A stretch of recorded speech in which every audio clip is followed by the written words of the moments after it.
Endi yana bir mavzulu xabar hurmatli vatandaş. Bugunchi Islom 2019-yil 4-oyning 2-kuni haftaga seshanba. Endiki mavzumunda Jungo Amerika Tayvan masalasi bo'yicha ikki davlat o'rtasida miltiqdan o'q chiqib ketishi mumkinmi? Bu mavzu o'q chiqib ketadi deb qo'yilgan ekan, men bu yerda buni ehtimollik jumlasi kelib mumkinmi deb savol qo'ydim. Buning uchun meni kechiring vatandosh. Mavzuli xabar 4-oyning 1-kuni Janubdan Sahara gazetida e'lon qilindi. Xabar bunday boshlandi. Amerika Qo'shma Shtatlar Davlat Majlisi partiya guruhlaridan alqagan holda Jungoga qarshi turish kayfiyati kun sayin o'rlaganlikdan Amerika Qo'shma Shtatlari ma'muriy doiralarni qo'lni-qo'lga tutishib, Amerika Tayvan munosabatini kuchaytirishga boshladi. Amerikaning bir qanchalagan sobiq amaldorlari mundaq dedi. Mundaq ketaveradigan bo'lsa, Amerika bilan Jungoning munosabati Tayvan masalasi bo'yicha o'q chiqib ketadigan bir holga keladi. İngiliz tilida nashr qilingan Janubdan Sahara gazetasi 4-oyning 1-kuni xabar qilib bunday ko'rsatdi. Kechiringlar vatandoshlar. Amerika Qo'shma Shtatlar Davlat Mahkamasi Osiyo ishlari bo'yicha sobiq yordamchi davlat ishlar kotibi Azar Jungo markazida, ya'ni Jungo tadqiqot markazida nopozliq tadqiqotchi So'zin Toronton mundaq dedi. Prezident Trump balki Jungo Tayvan masalasidan sazgurligining toza tushunmayotgan bo'lishi mumkin. Agar bir taraf qilish muvaffaq bo'lmasa, balki Amerika Jungo to'qinishining boshlanish nuqtasi Tayvan bo'g'ozi bo'lib qoladi. Davlat Majlisining orqa-orqadan Tayvan to'g'risida qaror va loyihalar ma'qullashi 3-oyning 20-kuni Davlat Majlisida a'zolarning Amerika Tayvan munosabatini qayta baholab, harbiy ishlarda hamkorlashish loyihasini o'ttirg'i chiqarganligi to'g'risida So'zin Toronton xonim bunday hisobladi.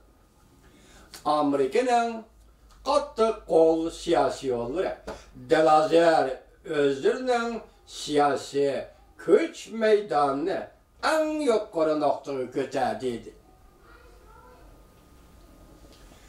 So'zin Toronton xonim bunday dedi. Tayvanga harbiy qurol yarog' sotib beradigan ish bu doimiy bo'lib turadigan ish. Lekin Amerika Davlat Majlisida Tayvan to'g'risida qonun chiqarish bu ish Beijingni o'ng'ayli g'azablantiradigan ishdir.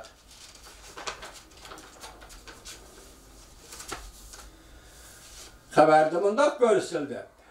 Federatsiyaviy Kengash palatasi 26-kuni Tayvan bexatarligiga kapolat qilish qonun loyihasi o'xshashda Aqsaray davlat bexatarligi qonun loyihasi o'tirib qo'yganligi o'xshashda Aqsaray davlat bexatarligi maslahatchisi Jon Boltondan bir Jungo siyosiy maydoniga moslashganlikdir.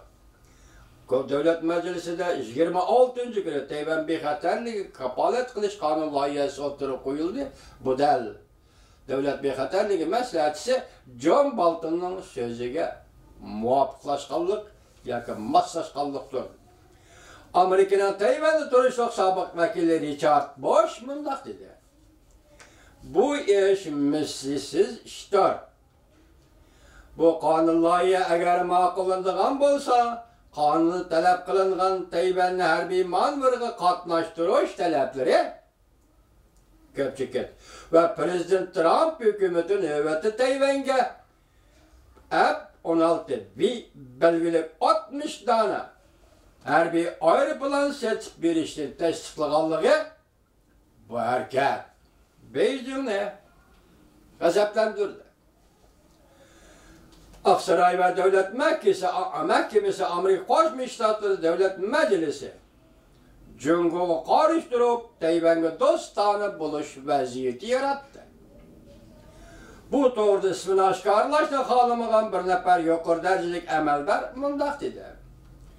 Bəzilə Beycan meyli soda, meyli Tayvan meselesi, meyli pentexnika, yani her kandak mesele bu içe teslim buluş gerek de hesaplaydı. Beycan teslim buluş gerek de hesaplaydı. Lendi bilim hazisi, indi Tinç Okyan meselesi mütehassisi Derek Grossman mundaq hesapladı.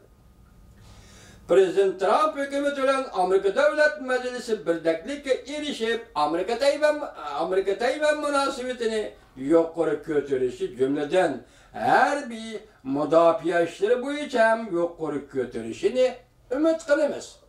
Demek tetkikatçı Grossman hükümetke teklif biliyordudur. Washington bütün hükümet bölüm tarmakları boyunca her bir katlamlar boyunca, her bir katlamlar boyunca Cumhur'u çekleş taktikisini kullanmakta. Şonlaşka deydi direkt Grossman. Prezident Trump hükümeti Tayvan'ı Amerika'nın Tinç Okyan stratejik siyasetinin Katar'a elip girmekçi buluvatıdır.